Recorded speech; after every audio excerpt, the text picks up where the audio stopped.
નમસ્કાર મિત્રો, આજના વિડીયોમાં આપણે વાત કરીશું જો તમે સુરત જેવા શહેરથી ટ્રેનમાં સફર કરીને પ્રયાગરાજ જવા માંગો છો તો આજના વિડીયોમાં હું તમને સુરતથી પ્રયાગરાજ માટે ચાલતી એવી બધી ટ્રેનોની સંપૂર્ણ માહિતી આપી દઈશ, જેમાં તમે સફર કરીને આરામથી અહીંયા પ્રયાગરાજ ફરવા આવી શકો છો. અને આજના વિડીયોમાં આપણે જાણીશું કે કઈ કઈ ટ્રેનો છે અને કેટલા કેટલા વાગે ચાલે છે સુરતથી, અને આપણને પ્રયાગરાજ એ કેટલા વાગે પહોંચાડતી હોય છે અને કઈ ટ્રેન કયા વારે ચાલશે એ પણ આપણે જાણીશું. અને વિડીયોના એન્ડમાં આપણે પણ જાણીશું કે જો તમે આ ટ્રેનોમાં સફર કરો છો તો એક વ્યક્તિનું ભાડું અહીંયા કેટલું લાગે છે એની સંપૂર્ણ માહિતી આજના અમારા આ વિડીયોમાં તમને મળી જશે. એના માટે જો તમે અમારો આ વિડીયો પહેલી વાર જોઈ રહ્યા છો તો અમારા આ વિડીયોને એક લાઈક કરીને નીચેની ચેનલને એ સબસ્ક્રાઇબ કરી નાખજો, જેથી આવા જ ઇન્ફોર્મેટિવ વિડીયો એ તમને એ સૌથી પહેલા મળતા રહે.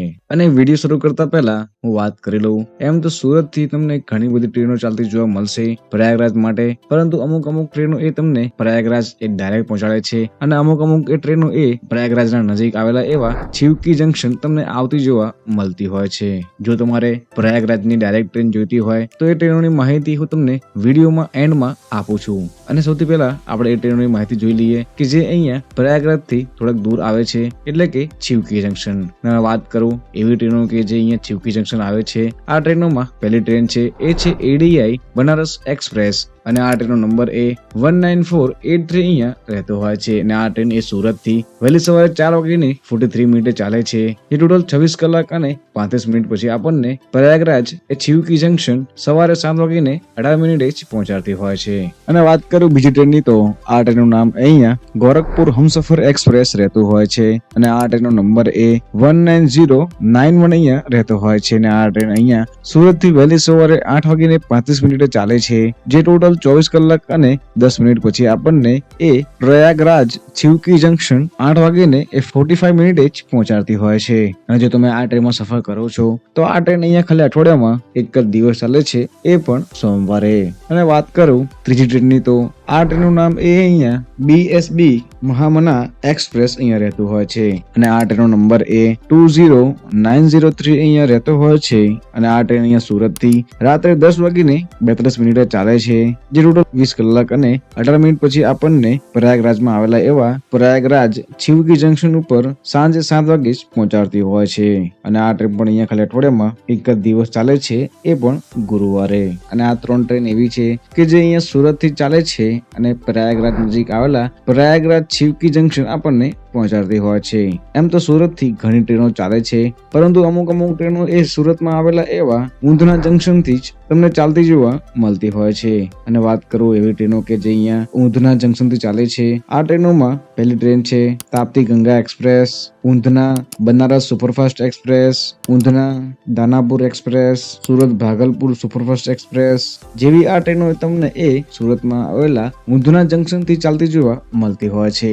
અને વાત કરું એવી ટ્રેનો કે જે અહીંયા સુરત થી ચાલે છે અને એ આપણને એ ડાયરેક્ટ પ્રયાગરાજમાં આવેલા એવા પ્રયાગરાજ જંકશન ઉપર ડ્રોપ કરતી હોય, તો આ ટ્રેનોમાં ટોટલ અહીંયા 2 ટ્રેનો એવી છે કે જે અહીંયા આપણને એ પ્રયાગરાજ ડ્રોપ કરતી હોય. અને વાત કરું આ ટ્રેનોમાં પહેલી ટ્રેનની તો આ ટ્રેનનું નામ એ અહીંયા મુંબઈ બાંદ્રા ગાઝીપુર સુપરફાસ્ટ એક્સપ્રેસ રહેતું હોય છે, અને આ ટ્રેનનો નંબર એ 20941 અહીંયા રહેતો હોય છે. જો તમે આ ટ્રેનમાં સફર કરવા માંગો છો, આ ટ્રેન અહીંયા સુરત થી રાત્રે 3 વાગે ચાલે છે, જે ટોટલ 22 કલાક અને 25 મિનિટ પછી આપણને પ્રયાગરાજ જંકશન ઉપર એ રાત્રે 1:25 જ ડ્રોપ કરતી હોય છે.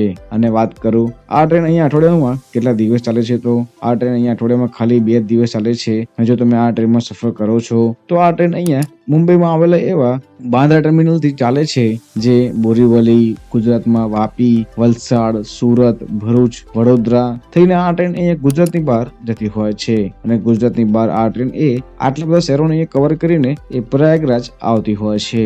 અને જો તમે આ ટ્રેનમાં સફર કરો છો તો આ ટ્રેન એ ટોટલ સુરત થી એ પ્રયાગરાજ સુધીમાં 1460 કિલોમીટરનું અંતર કાપતી હોય છે. અને આ ટ્રેનની એ એવરેજ સ્પીડ 61 કિલોમીટર અને મેક્સ ટુ મેક્સ સ્પીડ એ 130 કિલોમીટરની જ રહેતી હોય છે.